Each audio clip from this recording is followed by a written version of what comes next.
All right, so we have a special guest on ECP today. I'm going to let him introduce himself so he could tell us about his podcast as well.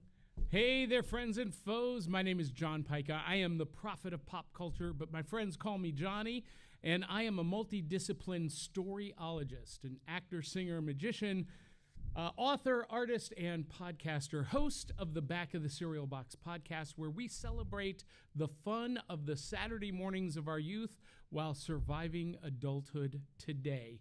And Star Wars movies and Avengers comic books made me who I am today.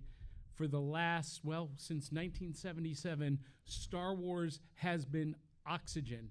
And I don't consider myself an expert in anything except those two subjects, Star Wars and Avengers. And that's going to make this even more fun. So that being said, oh God. Okay, that being said, fuel's off the table. We've already discussed fuel, sweetheart. Okay. We're beyond that. Okay. I think we've reached a whole nother level of fuel. All right. So a comment was made earlier today that was very jaw-dropping, and I'm going to let him say it now so it can jumpstart the discussion. Oh God.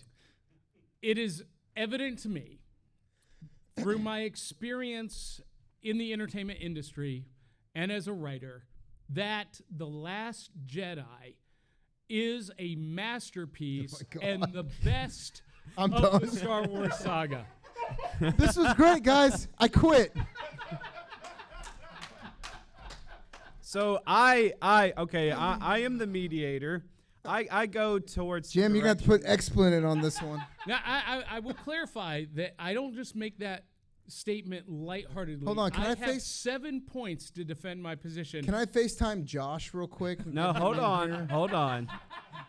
He's got 7 points to defend his position. Them all. We won't have time to hit them all. But it is amazing because I have literally in all my Star Wars fandom have never heard this statement from anyone. So I am all ears. I want to start with point number 1. Hold on. Wow me.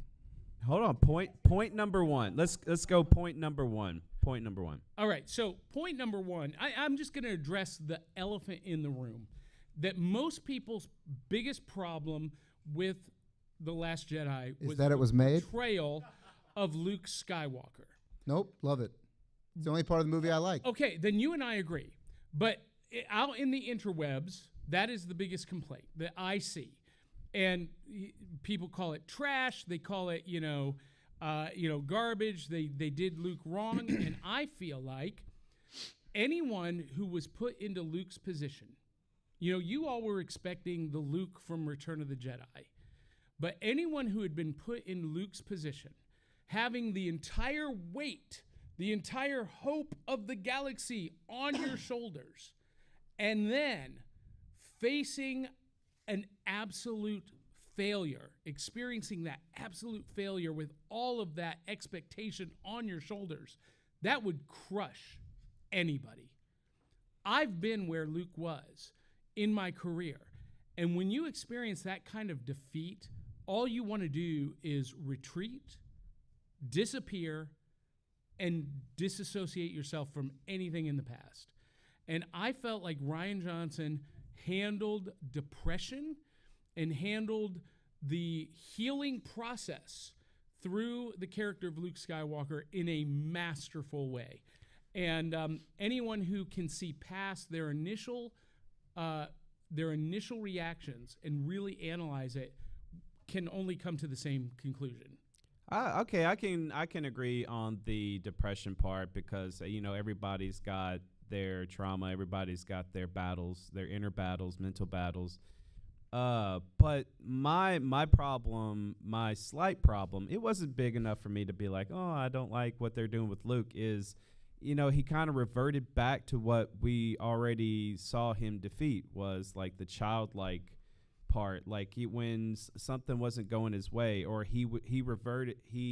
Like when he tried to kill Kylo, and it was like he was trying to deal in absolutes, like he was trying to get to the quickest answer as he could. I was like, Luke, you can't go back to that. You started as that, and you've already gotten to where you're 60 plus years old, and now you're reverting back to the things that you should have learned.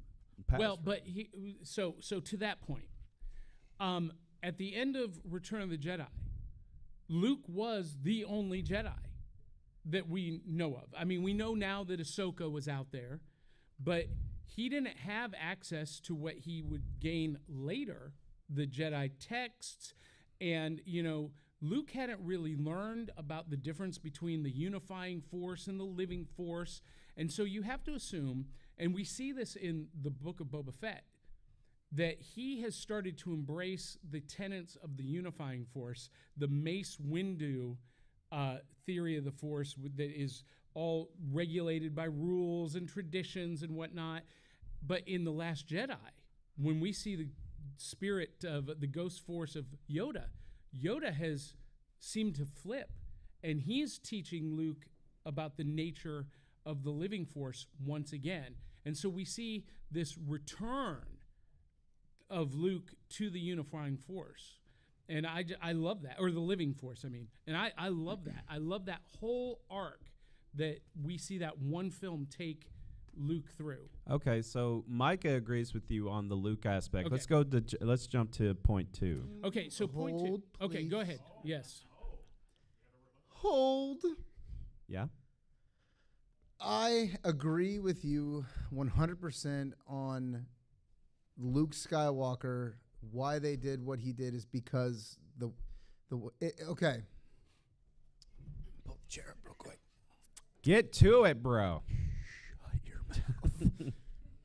It's to me, it's the opposite of his dad. So Anakin Skywalker was told he will be the most powerful Jedi ever by everyone. Every person in the Jedi Council is like, you're going to be the most chosen one. You're the chosen one. You're going to be the most powerful Jedi ever. If I told anyone that they were going to be the most powerful Jedi ever, and then I told you, no, you ain't no master. No, you can't do that. No, you can't do that. You would do exactly what Anakin did. Oh, you Absolutely. I'm the most powerful Jedi. I am the man. And you're telling me I can't? It's the same thing with Luke. He was the key of the rebellion. He was their poster boy, I guess you could say. And when he failed, when he saw the dark side in Kylo, and he failed and was going to kill him and realized, oh my God, I was going to kill my nephew and went away, I thought that was genius writing. It was perfect. My favorite part of Last Jedi is when she hands him the saber and he just throws it over his shoulder. Because if you wanted the Luke we got in Return of the Jedi, go blame George Lucas that we didn't get that because he didn't sell the rights to someone or didn't make no more movies. You're not going to get that Luke. You're never going to get that Luke unless, now we can. Now that we have the technology, we have the chance to get that Luke. Yeah. But the thing about Luke, have you read the book? No, I have not read the book. So when you were talking about Luke in the book, he cuts in the movie. She's like, I can't feel you. He cuts himself off from the Force. Right. In the book, when he, excuse me, I'm getting ahead of myself here. When he feels Rey that she has the same things that Kylo has. And he goes, I'm not training you. You're done. Leave. And she's like, fine, I'm out. And the scene they have with Kylo Ren where they touch hands. In the book, he goes back to the stone because he's cut himself off from the Force, which part of it is in the movie. He sits down and he just lets himself go for a minute. Yeah. And he hears Leia say, Luke. Yeah. And as soon as that happened, the Force hits him like a wall, floods in. He sees everything Snoke's done. He sees everything's Kylo. Everything he sees that the universe needed Luke Skywalker, that he never saw that. Yeah. The universe saw that. You could tell that in Last Jedi. Yep. And he realizes that he made a mistake. That Luke is perfect for that movie, and I think they failed to not give us that Luke in the movie because people don't understand that. Oh, See, okay. I think our host is so disappointed that we're agreeing on Movie this and book. point. I'm sorry. Yeah, I got you. Okay, I'm with you. Yes. Yeah. I just wanted to give my opinion of why I agree. Because when that right there, the cutting off from the Force, that blew my mind. Because not only did they show it in this movie, if anybody's played Jedi Fallen Order, it also appeared in that game. And I absolutely love that because that gives the person control if they want the power or not, which I'm like, that's genius in my opinion, because if you think that you can have a moral choice saying I can't control this, I don't want this part of my life, I'm going to cut myself off from it and it won't affect me, or I can have the choice to come back to it because it is needed for the balance.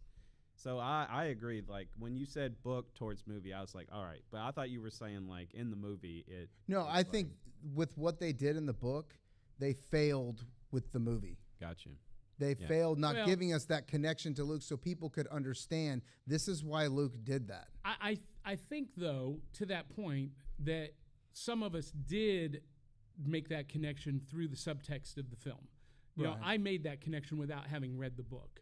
But, so anyway. So let's jump to point 2. Okay, so Number point 2. And there are 7 of them, but point 2, I loved that Ryan Johnson understood the nature of the living force.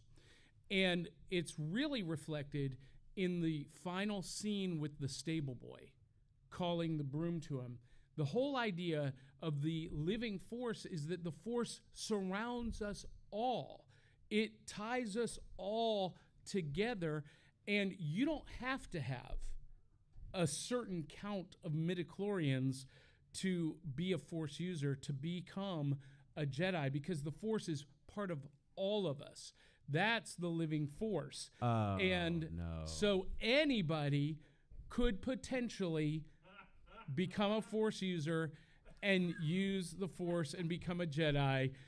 Yes, some people have more of it, but anyone can tap into You thought you were going to get me to do that. Yeah, I think I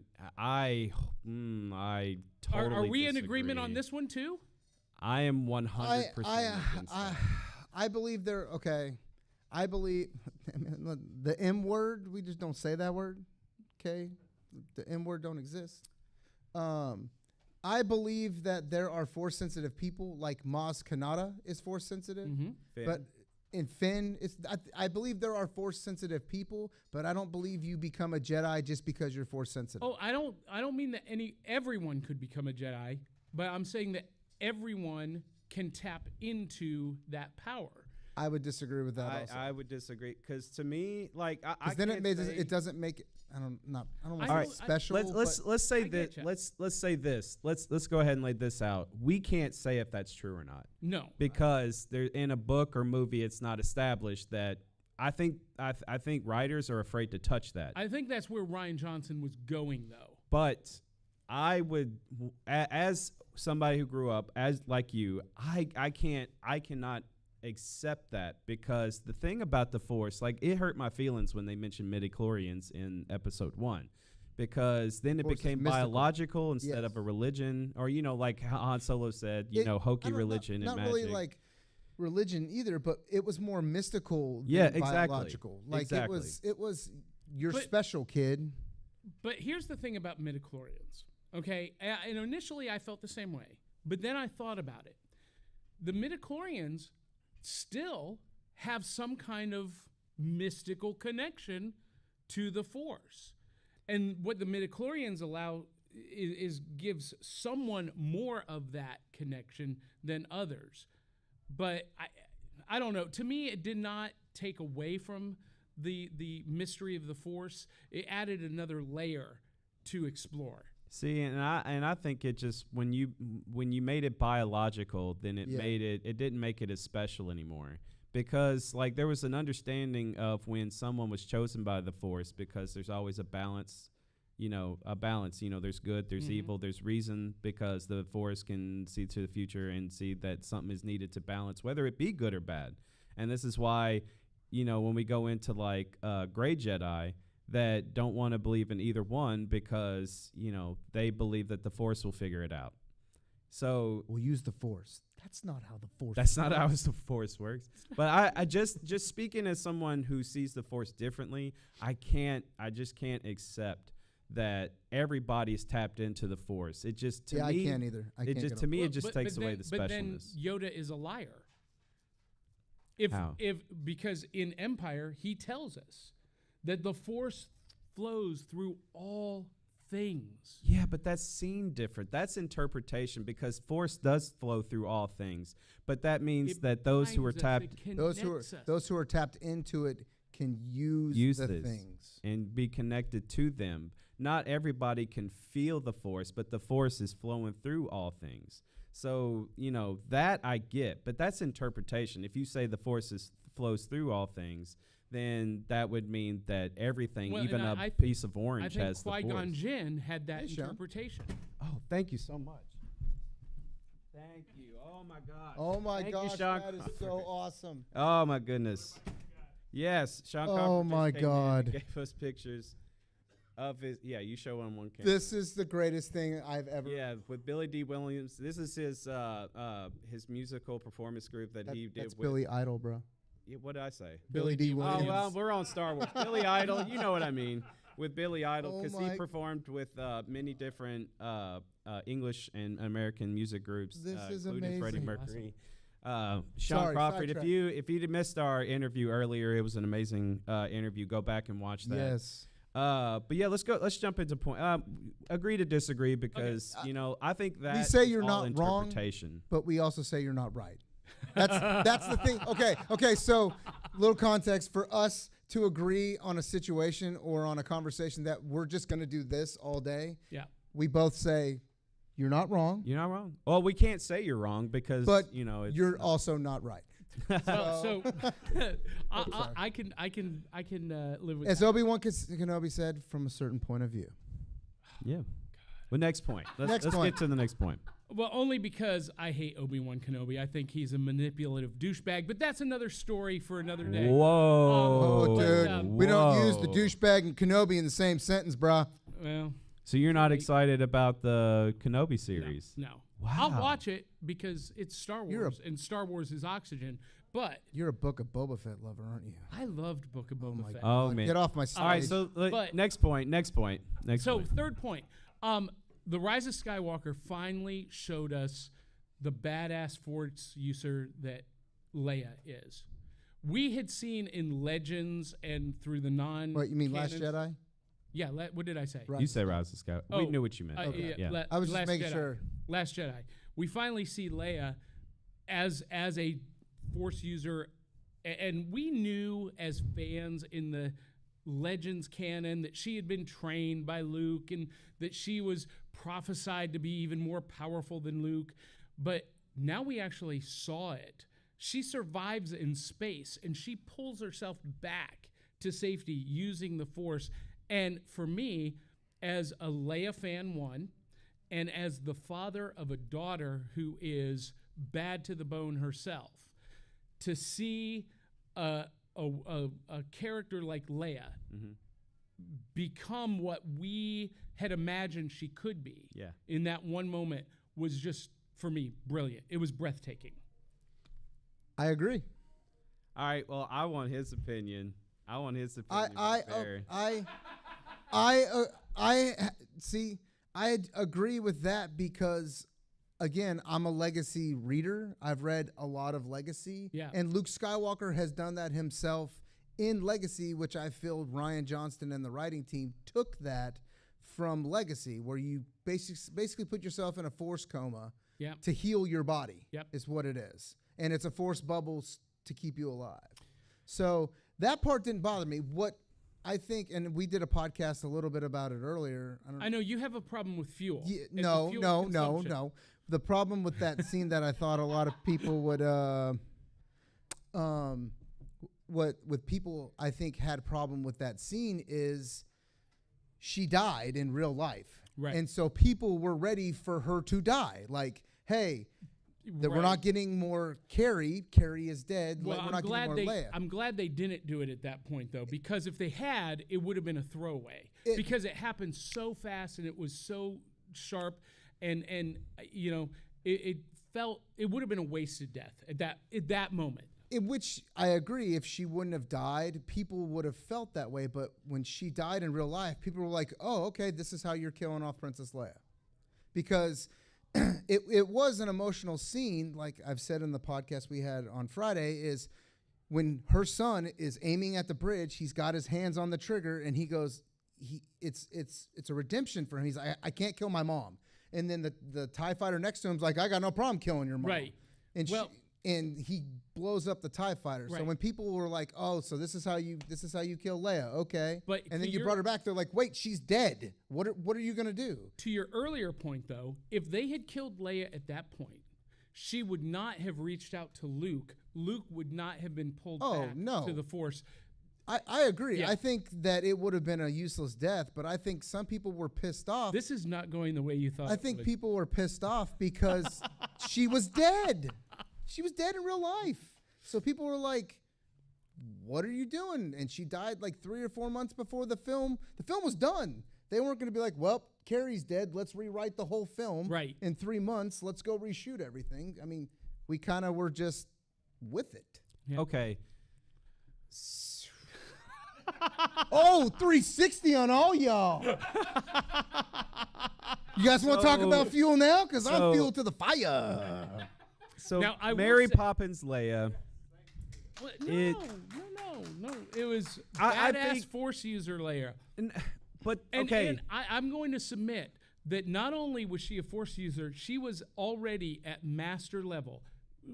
Rey called her master in Rise of Skywalker. I would disagree with you on that. No, I'm going to go back to The Force Awakens. The Force Awakens, she's talking to I forget who it was, and she says, I wanted Luke to train Ben. And the way she emphasized that line, it made you have to ask, well, if Luke didn't train him, wasn't going to train him, who would? And she was the only other obvious choice. I would think if Luke started, this is all theoretically in my mind right here up in this, you don't want to be up in that.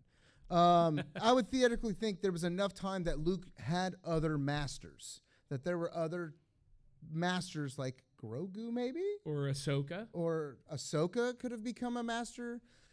I think when they established in Rise of Skywalker, I mean, that she immediately when she felt that her son was, if she kept down the Jedi path, that her son was going to be doomed and all that, right. And I don't want to be trained anymore, and I'll give my lightsaber to somebody who will use it.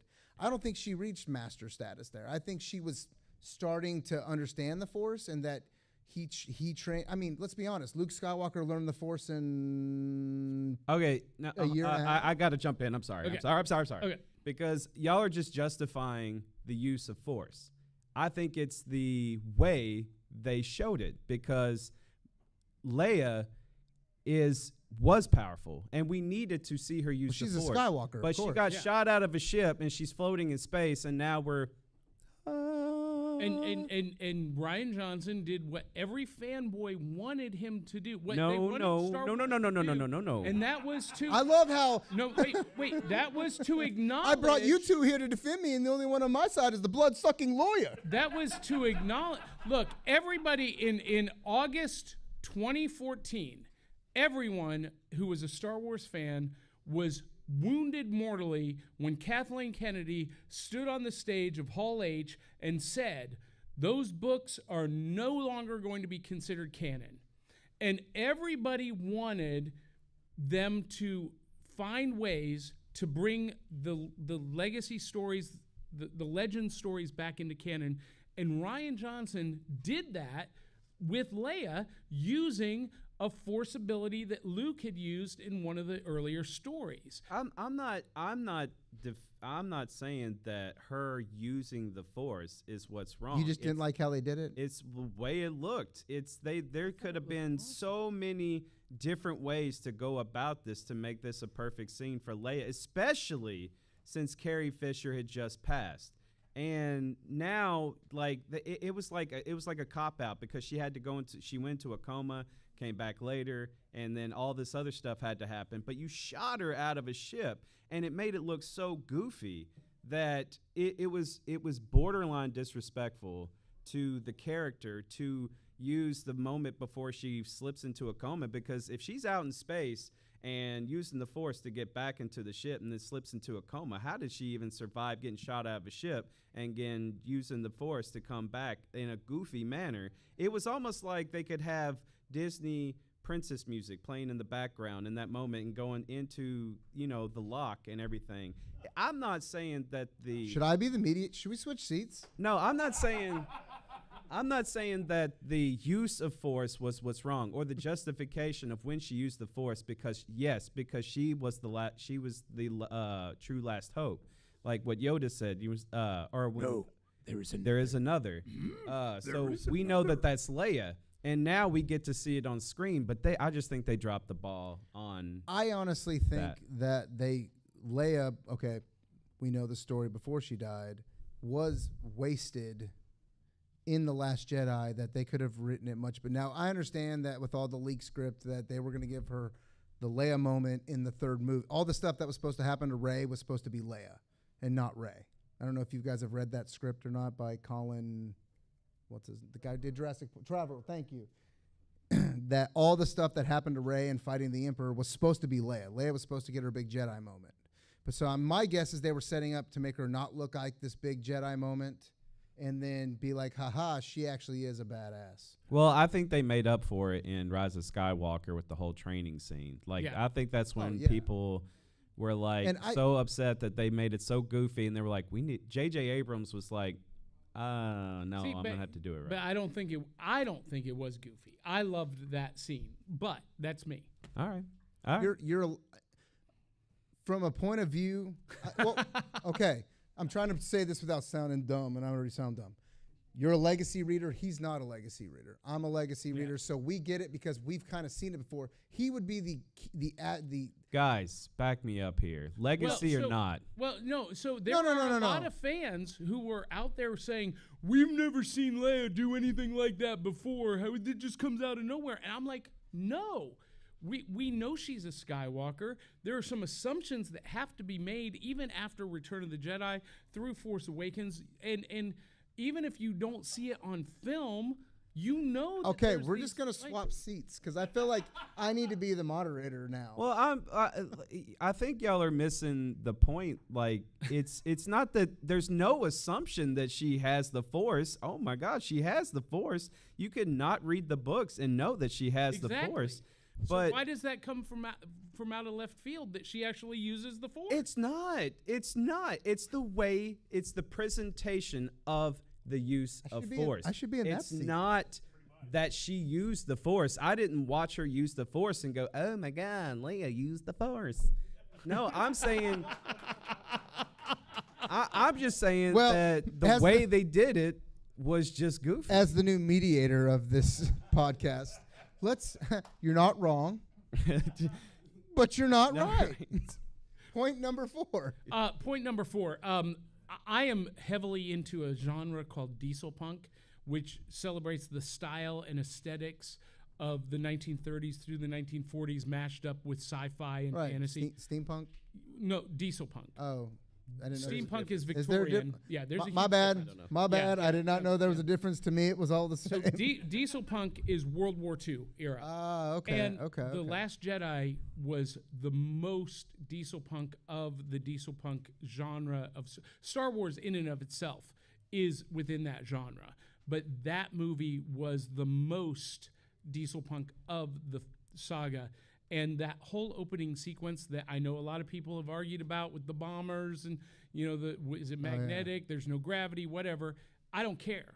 Stylistically, that opening sequence with the bombers and everything about that just screamed World War II battle scene, and I loved every second of it. All right. I mean, I got nothing. I don't hate it. I don't like it. I think the scene's dumb, but there's parts of the scenes that I like. The whole bomber thing, okay, you're going to drop bombs in space, cool. And the thing landing conveniently in her hand. And I'm like, wow, all right, yeah. She used the Force. I don't, agree. You're not wrong, but you're not right. Or the Force willed it. Yeah. Maybe the Force acted independently. But that scene, I don't hate it. I don't love it. To me, it's just, okay, sure. Yeah, I don't know what diesel punk is. No, that's okay. That's I can't for people in the genre. I can't defend. I can't defend it, nor I can't fight against it. Right. My gun's empty, man. Sorry. I'll end it. I think I had 7, but I'll end at 5. Okay. The 5th one is, how many years has it been since this movie came out? 20. No, Christmas? 2018. No, right? it was 2017. Oh, okay. Because It's we went to been a while. Celebration in 17. Yeah, we went so to it was Celebration, December of yeah. 17. It's been a while. It's 5 And- years in And December. it's still the most talked about and debated episode of the saga. That's what happens when you got a pile of crap. You just talk about it. I didn't. Look, I sat on a stage here a couple podcasts ago talking about another pile of crap called Attack of Clones. So, hey, I'm sorry. The movie is bad until Mace Windu walks in and says this party is over. No, it's not bad. There's no such thing as bad Star Wars. Oh, you haven't seen the Book of Boba Fett season 1. Oh, yeah, I have. That's bad. Mandalorian season 2.5. Five. Yeah. You want to see bad, watch Book of Boba Fett No. season 1. And here's I want us as a fandom, as a community, to stop calling other people's creative work bad. I think that's unfair to them as creators. I think it's unfair to the cast, the crew, the writers, the directors, the producers, everyone who invested their blood, sweat, and tear into that. For us to just say, as laymen, oh, that's trash, that's terrible, But that's bad. I want to go on record that I said nothing. I can agree he with said that. when it comes to the Book of Boba Fett, I can agree with you to that extent. But you don't give us a character like you gave us at the end of Mandalorian season 2, who is the most badass Boba Fett that we've ever gotten. He took out legions of stormtroopers on a planet, and then you give us baby Boba Fett at the beginning of the movie, who's got a jetpack on his back, he's got a gun in his hand, he's got a gun in his holster, and he's surrounded by 3 guys with force field, and he's like, oh, what do I do? How do I get out of this? I'm clogged in a glass case of emotion. That's not Boba Fett. So don't tell me that. I agree. Created, and it was Favreau who wrote the episodes, who wrote The Mandalorian. So you got it now. When we talk Book of Boba Fett, us- look, it's a big pile of crap, and I'm sorry. I want us to change our language. I'm sorry. And this is how I address those things that I don't care for, that I don't like.